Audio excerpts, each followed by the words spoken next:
แล้วบ้านนี้เฮือนค่อยละอายค่อยบังบ่เฮ็ดแล้วบ้านนี้เจ้าไปกันแนมไผมากันแนมเฮือนโอ้ยับไปพุ่นอีกยับไปเรื่อยๆแดดพี่น้องเนาะพอดีบอกน้องๆเพิ่นยับอีกยับเข้าโฮม จะเรียกว่าเอาลูกเอาผัวว่าได้ยังอยู่บ่ยังสิเอาไผเด้ไปก่อนโดยเลือกลายเนาะมีผู้ว่าวผู้แพ้วเด้อบ่บ่มีเฮ้ยบ่เรือนะบ่เรือแล้วบ่มีแท้บ่นี่แบบบ้านลงไปนี่หาเวียกใหม่ได้บ่โดยว่าสิอยู่เวียกเก่ามันบ่ไหวขายเครื่องอีต้นเพิ่นน่ะข่อยก็อยู่เฮือนเฮ็ดเวียกบ้านเลี้ยงม้าข่อยน่ะโอ้ยก็เมื่อยเลี้ยงม้าอยู่แถวเชโนนี่เขาอยากได้คนว่ะแม่นขายเครื่องนี่นะนั่งเด้อยู่ใดอยู่เด้ขายเครื่องเนาะขายน้ำมันได้บ่ขายน้ำมันขายน้ำมันได้บ่มีแต่บีบตึ๊บแล้วก็อยู่ดงหินนะไกลๆนึงเนาะไปบ่อยู่โรงเรียนนี่ขายน้ำมันเพิ่นยังต้องการอยู่คนเดือนนึง3 ล้าน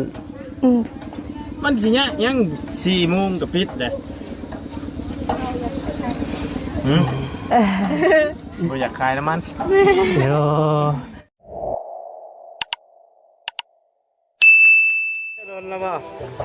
เอาพี่น้องเนาะครับทักทายสบายดีเลยสวัส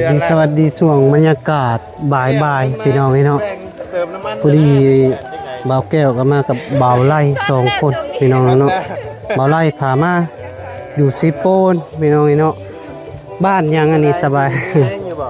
พอดีขึ้นมา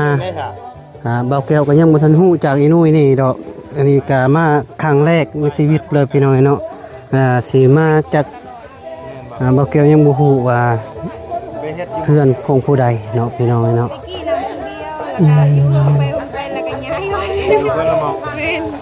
เฮ็ดงานยังสบายดีเด้อโดย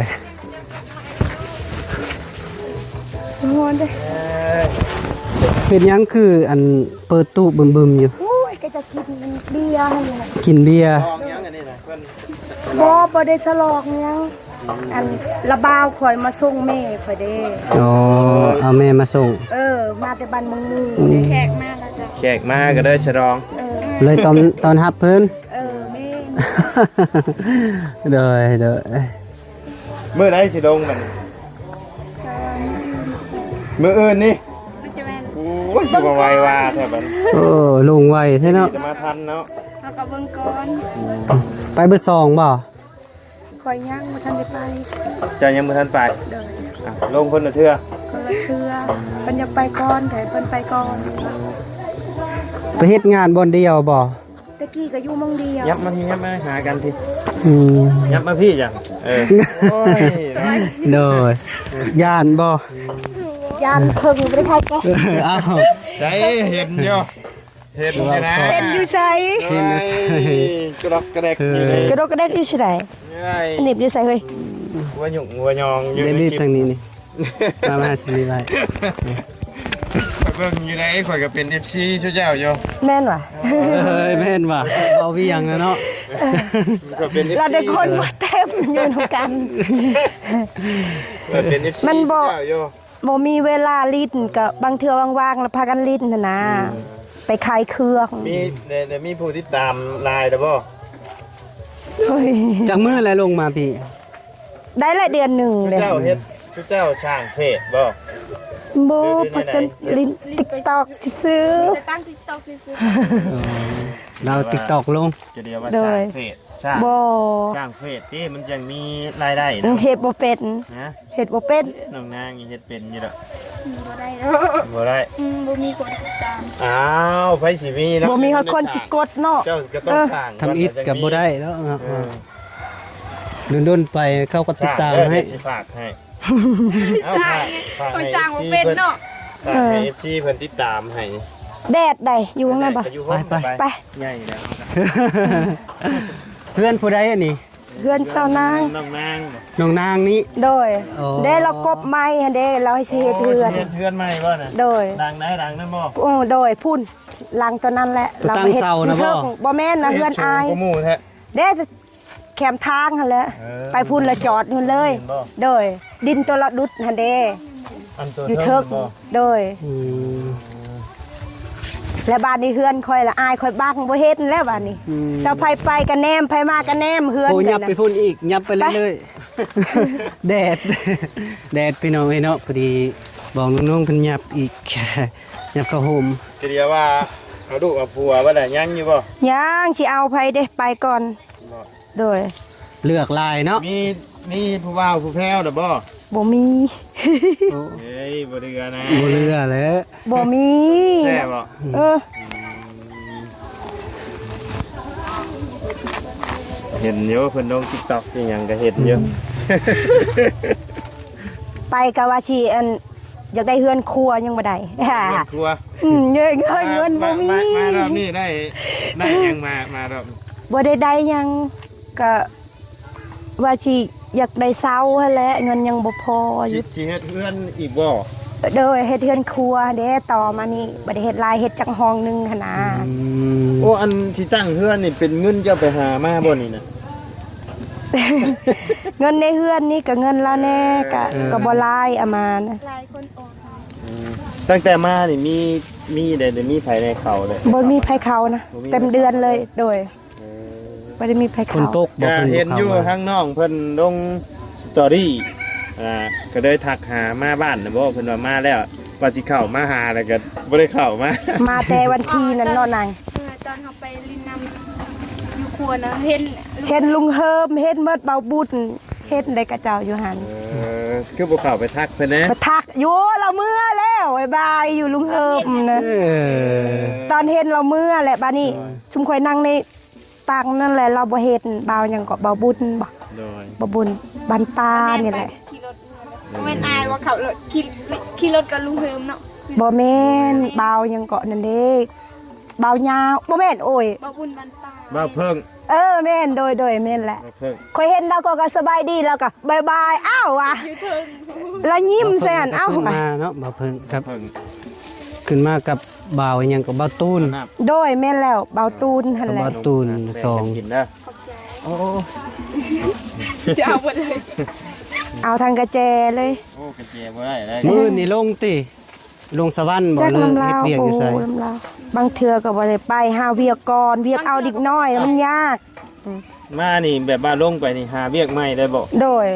ว่าสิอยู่เวียกเก่ามันบ่ไหวขายเครื่องอีต้นเพิ่นน่ะข่อยก็อยู่เฮือนเฮ็ดเวียกบ้านเลี้ยงม้าข่อยน่ะโอ้ยก็เมื่อยเลี้ยงม้า อยู่แถวเชโนนี่ เขาอยากได้คนว่ะ แม่น เออ ขายยะขายเครื่องนี่นะ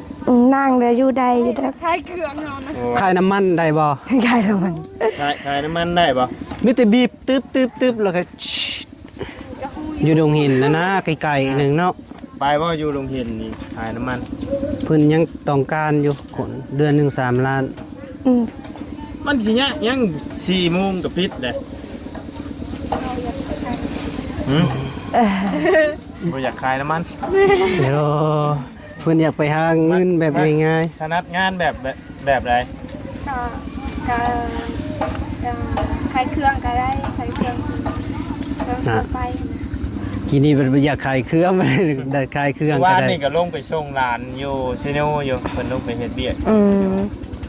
ใจก็อย่าอยู่แถวสวัสดิ์นี่แหละมันบ่มีไผหาเวียกให้ก็เลยมีเวียกอยู่เวียงก็ไปเฮ็ดอยู่พุ่น เงินเดือนบ่ได้สูงเนาะสวรรค์ ก็ว่า อยู่เวียงนะสูงบ่ มัน แนว ก็ แล้วอยู่เหนือมันก็สูงกว่าเนาะ มัน ส ก็ วร บ่ รค์ ได้ ก็ ว่า ต่ำ เนาะ นี่เนาะ อะไรเรียกันหั่นแหละ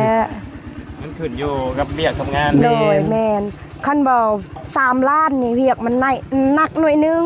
ก็2ล้าน5นี่ก็แบบปกติเวียกแม่บ้าน ก็อยู่ปลูกมันบ่อยู่ปีหนึงได้หลาย10ล้านเด้ คือคอยนี่บ่มีชวนอายเอ้ยปลูกกันแท้ อืม บ่มีหยัง ส่วน ข่อย เพิ่นเลยเนาะแถวนี้ โดย คือเซานางเราก็ยังมีส่วนมิกส่วนหยังก็มีข่อยบ่มีหยังข่อยก็ไป ชวนมองเข้าไปเอาอันนั้นตอนนั้นได้ครับชวนบ่แม่นชวนเจ้าบ่ บ่ส่วนอายข่อยโดย พักคุณเดอยู่คูนะ อืม ทางนั้น ข่อยก็เฮ็ดแล้วก็เฮ็ดซอยอายข่อยจัก ซอย คน พี่ อยู่ นาง นำกันเพื่อนผู้เดียว ก็มีน้องแล้ว พ่อแม่เนาะ4-5คนเนาะ 4-5 คนฮอดเอาน้องแล้วก็4แล้ว ไป เด้ จะอยู่เพื่อนนั่นสาววงเพิ่น แม่เราอยู่แม่เราก็ไปแล้วก็ปิดมิ เอาพ่อแล้วแต่พ่อแล้วคุณปะกันบ่ เลิกแต่เฮิงเลยเด้ เลิกแต่ตอนนั้นตะกี้ โดยเลิกแต่เฮิงแล้ว จะเห็นก่อนบ่ บ่เคยเฮ็ด เคยบ่ หากมาครั้งแรกนี่นี่ เราชื่อเบาแก้ว อืม ขึ้นมาเหนือครั้งแรกเลยนี่ ครั้งแรกเลยเฮือเต้เฮือแตนนี่ฮะโอ้ขับรถ ใครแน่ จะชื่อข่อยอยู่บ่ จื้อยังจะใส่หมวกนะ อืม ก็ตกใจแล้วบางอย่าง ตกใจ ใช่แล้วไปจอดอยู่นี่ไว้ ว้าสิบ่ชื่อรถคือว่า บ่จื้อเด้เอาบ่ได้แนมนะก็เห็นแนมเจ้าน่ะเอาจอดรถจิกเอามันแบบว่าโอ้นางเฮาก็จมมาคำนั้นเบาแล้วเบาอะไรจะมาพี่มาก็มาอะไรล่ะเราสิมาหรือบ่ล่ะ ได้ว่า อยู่เพื่อนอยู่บ่วะคิดว่าเพิ่นลงเลยนะ เพื่อน ตอนนั้นเข้ามาอยู่เพื่อนหลัง เพื่อนเอื้อยเฮานี่แหละ เพื่อน จะบอก โดยเอื้อยแบบลูกเอื้อยลูกน้องนี่นะพ่อเรากับพ่อข่อยนั้นพ่อเราเป็นน้องบอกคือวันนี้แม่นแล้วพ่อเฮาเป็นอ้ายโดย ก็เป็นแบบเอื้อยน้องกันนี่แหละเราก็ปลาก็พัวคือกันเราก็ได้ ไปอยู่ไปหาน้องยังที่ว่าแขนหัก น้องจำปาน่ะ เราเว้านำบ่เป็น โดยเราว่าบ่เป็นใช่ เป็นเอก เราเว้านำบ่เป็นก็เลย โดย บ่ได้นะอีหยังบัด หยอกล้าน หยอกดาน เพิ่นเฮ็ดนี่เด้ เฮ็ดขนมบ่ โอ้ยบ่ได้เว้า อยากกินขนมบ่ สุเจ้าลงตะกี้ก็บ่ได้ค่อยเข้ามาเลยเข้ามาก็ เห็นอยู่ตอนนั้น เข้ามาหา ก็เห็น เก็บ เออ ใส่เหือนเมียล่ะ นี่ใช่ป่ะ พูนอยู่ต้นมัก ต้นกล้วยวัง อยู่ในเพิ่นบ่ โดยต้นเอียงก็ต้นมะกอกทั้งนั้น แม่นบ่น่ะอันอย่างมัน ใส่ บ่มี บ่พอเฮา พ่อเจ้า โดย พ่อเจ้า พ่อข่อยมีก็ยังมีแต่พอ แต่ว่าแม่ข่อยกับเราเลิกกัน แต่ว่าเพิ่นเลิกกันบ่ โดยเลิกแต่เฮิงแล้ว อยู่กันก็เลิก มีแต่คนเลิกกันเนาะถึง โด นี้ ย เนาะ พอเฮาปากันแต่งข่อยยังน้อยพูน โอ้ ผมบ่ได้ฮู้ได้ บ่ มาเฮ็ดเฮือนจนแล้วเป็นดังเนาะยัง โดย บ่ฮู้ว่าเรามีพ่อ มีแต่ว่าพอข่อย แต่ ติ ฮู้อยู่ว่ามีพ่อนะแต่ว่าคิดว่าเราแบบว่าเราเสียหยังแล้ว บ่ตะกี้เราเอาเมียใหม่แล้วปา เดี๋ยวนี้เราเอาเมีย บ่เราอยู่คนเดียว คนเดียว โดย ได้เฮือนเราในร่างไกลๆแนม เดี เห็ ยวน เห็นหลังคา โดย โดย เฮือนไม้อันนั้นบ่ โดย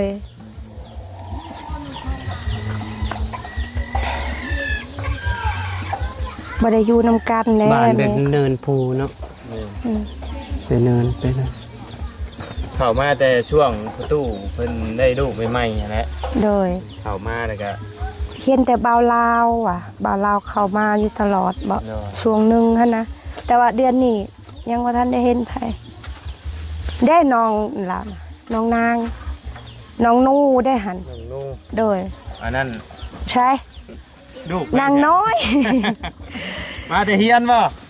สบายดีดูเป็นอยู่บ่สบายดีลืมแล้วบ่ ในรถทีมนี่ที่ สบายดี ทีม เด้ ระบ่ อ นี่ เด้อ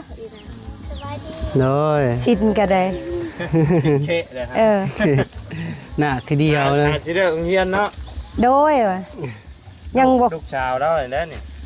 ยังบ่กล้าลูกเฮานี่แหละ ผัวไปใส่สาใส่ว่าบ่มีผัวซะ ก็มีปลาก็แล้ อ๋อ ว มีแต่คนปะแล้ว ปลาอะไร มีห้าง มีห้าง มีห้างมหาเสน่ห์ นั้นคอยกำลังสีเว้าอยู่ สักปีแล้วปะกับผัว โอ้ขอสิหลายปีหั่นล่ะบ่แม่น6แล้วบ่แม่นบ่นะ 6 ปี เนาะ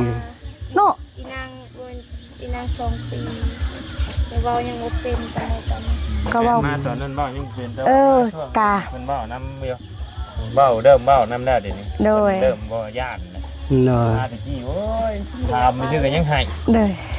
เดี๋ยวนี้เบ้าได้เลยแต่ว่าเงินแต่ว่าแม่เจ้านี่แล้วเราบ่ขึ้นนอนเทือนใหม่ นั่นแหละ นอน จักเฮาสิเฮ็ดแนวใดอายเอ้ยเราบ่นอน ก็ คนแบบนั้นนั่นแหละ เราย่านบ่ แต่ว่าทั้งน้อง แต่ว่าใครแน่เดี๋ยวนี้ข่อยมาเรายังนั่งในเตียงตะกี้เราบ่ไกลเลยตะกี้ข่อยไปนะ เราบ่อยู่เลยตารางเฮือน บ่ฮอดเราบ่ไกลเลยเราย่างผ่านไปซื่อ จังเฮาสิเฮ็ดแนวใดแม่เฮาก็ย่าเราคนแนวนั้น ก็ย่าแล้วเขาก็ฮู้อยู่ได้ เล่านั่นใจเล่านั่นเล่าอ่ะอยากได้เฮือนดิดคอยหาเงินโดยหาเงินบ่สิเฮ็ดเฮือนครัวเฮ็ดเฮือนครัวนั่นเราก็สิเฮ็ดห้องโดย ทั้งพื้น โดยแล้วสิให้เราอยู่ในหันว่าก็ยังบ่มีว่า จังสิได้หรือบ่ บ่มาขึ้นอยู่สูงแล้วยันตก โดยโอ้ยอายเอ้ยมื้อนั้นมื้อว่ามื้อซื่นนั่นป้อลบ แถวว่าก็ยัง โอ้ คือย กัน ย่านบ่ ข่อยจนบ่ได้นอน3 โมงข่อยนั่งอยู่หั่นมันกล้วยคืออูนี่น่ะโอ้ยแปลกว่าเฮือดนี่น่ะโอ้ยว่าข่อยอยากโลกแน่อยากขึ้นในญาตินั่นน่ะโอ้ยนั่งอยู่หั่นเลยโดย มันลมมันทางตีเลย เพื่อนก็ อืม อืม มันบ่กลัว โอ้ยว่าเอาเห็นเอาได้ตายก็ตายอยู่นี่แหละว่ะอีหลีมือนั่นหันโอ้ยว่าจังมาเป็นแนวนี้เหือดนี่น่ะ บ่ลงตีปานนั้น เอาญาติแน่อายเอ้ย ดูถ่าดำให้ดำหน้าอีปลูก บ่มีนา เฮ็ด ก็ ให้เฮ็ดหยังก่อน บ่มีนาก็ให้ได้ ปลูกแล้วบ่มันน่ะ แล้วแหละเขาจะปลูก เมื่อวานว่าจะปลูกมัน อ่า มาบ้านพอดีปลูกมันเลย โดย เฮ็ดหยังซะคือบ่ปลูกมัน กระปลูกซอยอยู่แต่ว่าตามประชานี่แหละเฮ็ดไปนี่นะ บ่ได้เฮ็ดไทยบ่บ่ได้ บ่ ซัก มี เข้า ให้ บ่ ให้ก็บ่มีดินเด้ บัดเข้าได้ซะเฮ็ดจะได้ซะ ซื้อเอา กิน โดยซื้อเอา โอ้ยังมีเงินอยู่ก่อนซะ ก็หาเอานี่แหละ บ่มีคันอยู่เนี่ยนี่ก็บ่มีเลยหาเอาคือข่อยนี่ก่อนข่อยบ่หาจักไปสิหาให้ข่อยก็มีเฮือนแต่บ่มีเงินใส่ก็คือเก่าหั่นแหละจะสิเอายังมาซื้อกินค่ะก็ไปเลยจำเป็นแล้วข่อยก็ได้สิเฮ็ดแนวได้ซะเฮือนกับป้าให้แม่กับลูกแล้วแม่ก็บ่อยากอยู่เอ้าอยากอยู่เฮือนหลังนั้นก็หิบอยู่ว่ะ อย่าแล้วล่ะ เออให้นั่งน้อยแล้วนอนผู้เดียวแล้วหั่นแหละห้องนั่ง โอ้สบายดีลูก ยิ้มแล้ว แค่ว่องบ่แม่น แขวมีแล้ว เออ เที่ยวให้ หน้าตาคือคนต่างประเทศเนาะจะเบิ่งนะ หน้าตาคล้ายๆกันอยู่กับเอื้อย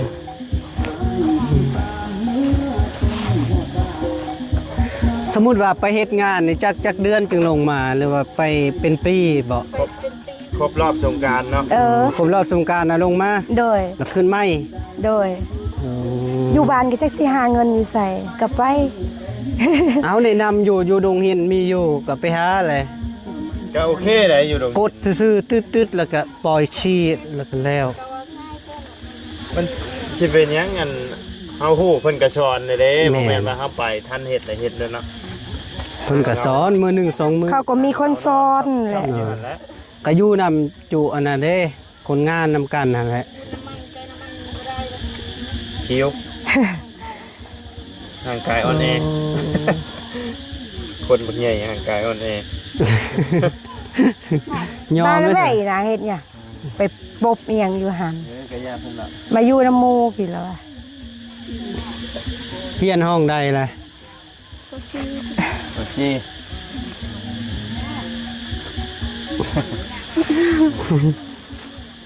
มาแต่ยังน้อยเว้าเป็นได้มาเว้าบ่เป็นนะ ว่าบ่เป็นได้ขี้อายและใหญ่ เริ่ม อาย เอ แล้ว อ เนาะ แต่อยังน้อยมันเว้าเป็นหั่นแหละ บ่ได้ ก็ใครแน่ลังยายังจำปาเนาะน้องจำปามันแฮงเว้าแบบเราเว้าบ่เป็นช้า แม่นนั่น เราบ่เคยเข้ากองอีหยังคือว่า ถ่าย แล้ อยู่ ว ไหนเคยมาถ่ายอยู่ไหน โดยแต่เราบ่กล้าเฮ็ดแนวใด แต่เราบ่บอก บ่เคยเฮ็ดเนาะ มาย่านนะ โดย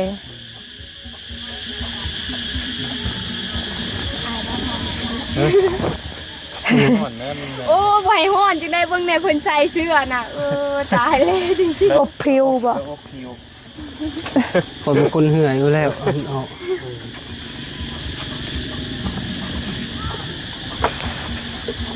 อบพริวก็ฮ้อนแล้ว บ่ได้อบแล้ว มื้ออื่นที่สิลงเด้ ไผ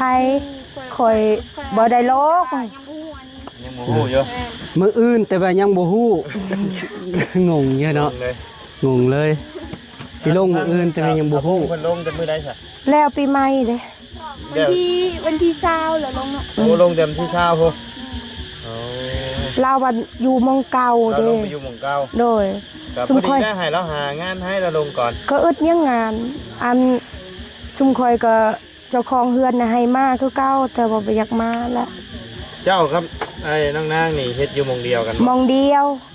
บ่อยากอยู่คนเดียว เวียกนะฮั่นบัดกระเจ้าต้องการแม่บ้านเขาอยากได้มีแต่คนเดียวอยู่เวียง มันบ่มีหลายคนแบบปานนี้ละมียายนี่แหละอยากได้ว่า2คนแล้วพากันไปอยู่นางวงแล้วอยู่คนเดียวบัดนี้นางวงมันเคยอยู่ผู้เดียวเด้อยู่สวรรค์มันก็ยังอยู่ โดย บัดนี้เราเลยอยู่คนเดียว อันนี้วันให้อยู่ผู้เดียวแล้วบ่อยากอยู่คันเจ้าให้ก็อยู่ไปชิเมื คุณ อง หมายว่าเรียกแม่บ้านมันเป็นใดๆเสร็จ ก็อนามัยเฮือนเขาแหละถูกกวดนั่นแหละเฮ็ดกินให้เขา ให้อยู่ให้กินนี่แหละ โดยแบบนั้นแหละ บัดใส่เกลือหลายๆเด้เค็มเนี่ยเพิ่นบ่ ว่า ติ ซั่น บ่ แหละถึกโดนก็โดนแหละน้ำตาก็ไหลไปนำ เพิ่นเคยให้อยู่บ่ หายหั่นแล้วเฮ้ย หายเนาะ เออ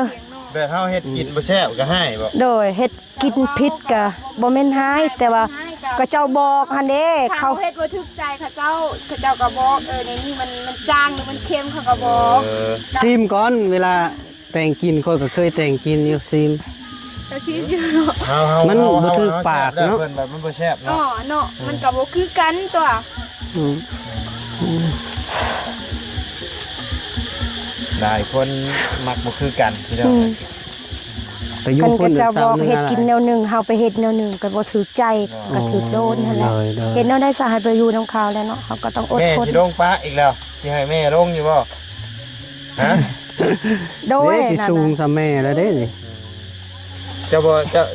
คิดฮอดแม่บ่ ขี้ฮอด คิดฮอดคิดฮอดคือให้แม่ลงเถอะ สิเอาอีบ่พอนะสิเอาบ่พอใหม่ เอา เอา บ่ บ่ เอาถามบ่เอาบ่อยากได้แล้วก็ย่า ต้องถามแม่เนาะเรื่องนี้เนาะถามลูกนี่บ่ชุดแล้วคันลูกว่าบ่เอาแม่สิเอาก็คือเก่าหั่นแหละนี่ จักไปสิมากเด้อยู่ก่อนไปเมื่อยก่อน ยังบ่ทัน ยังบ่อยากบ่แม่นว่าวรอกตัวนี้ไผ รุ่นประตูปืนแก๊ปเราก็ยังมี คักเนาะเราเนาะ โอ้เราบ่มักได้ เรามักวัยรุ่นนี่เรามักซ้ำนี้อยู่14 15โอ้ยจะเห็นแบบเทาๆอันนึงก็ได้ ถามแล้วว่าอายุ40ขึ้นไปเอาประตูบ่เรา บ่อยากได้ ท่านย่างบ่ได้ดีก็จัก30ลงมาซะเราอ่ะ 35ลงมาแล้วอ่ะโพดโพ เนี่ยได้แล้วแนวแล้วมัก เอาเดี๋ยวเนาะ เออ ทางบ่ไรก็สิได้ออกเมื่อปะกันเด้อบัดนี้เด้อ โดย โอ้ยอยู่ดีมีแห้งเนาะ โดยอยู่ดีมีแห้งคือกันเด้อสบายดี โดยอ้ายก็บ่มีหยังให้เด้อเพราะ โด ว่าย บ่มีหยังก็ยาดอกมีแต่ใจไปหาน้องก็ได้ดอก โดย แบบไปหากันเป็น ถ้าว่าแต่เจ้ายังอยู่บ้านแล้วสิมาหาไม่เด้อ โดยอยู่ สิซื้ ยัง ข บ่ทันได้ไป ฝากมาให้ ดอกเบิดดอกเดือนนี้เดือนหน้าเดือนฮือพุ่นแหละยังสิได้ไป ซื้อได้ก็เจ้านะ นางคำ นางค่ำมัน โดย เด้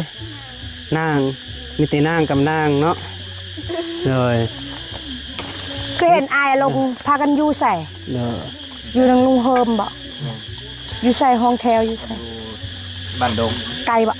บ้านดงบ่จักบ้านดงบ่ บ่บ่ได้ไป สิฮอดชายแดนไปแล้วทางแวเมืองนอง โอ้โทษคืออยู่ไก่แท้ เช่าบ้านอยู่พุ่น อ้าวก็คิดว่าแถวมันนี่ได้ป้า เช่าบ้านเป็นดังอยู่ ตอนนี้ยังพากันอยู่หันวะ แม่น โอ้ เอาที่เช่าแบบห้องพักอยู่คือตะกี้ โอ้บ่ได้เนาะ ศรษฐกิจมันบ่ไหว ก็แม่น ค่า นั่นแห ห้ ละ อง โอ้ มันแพงขึ้นละ แม่ 200,000ปลาย200,000ปลาย โดย แม่น มื้อแรงนี่จะสินอนใส่เนาะ ยังอุกอยู่บ่นอนนี่นะ อึดออกหมึงนอนน่ะ หาผู้ป่วยเมื่อนี้เนาะซื้อปีรถปักแพง เท่าไรปีรถมาตัวเดียว 500,000 มาฮอดพี่เลยบ่ มาฮอดซื้อโปนเด้ โอ อ เค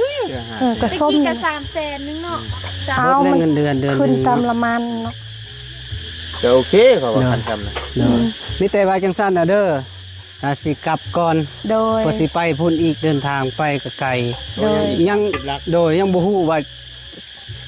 จักสิตกอยู่จุดใดเดี๋ยวนี้นะยังบ่เคยมาครั้งแรก ไป คันเพิ่นป้า ไป ก็มีแต่ เรื่อยๆ กลับบ่ได้เลย โดย เลยเอาคอก็ โดยเข้าใจ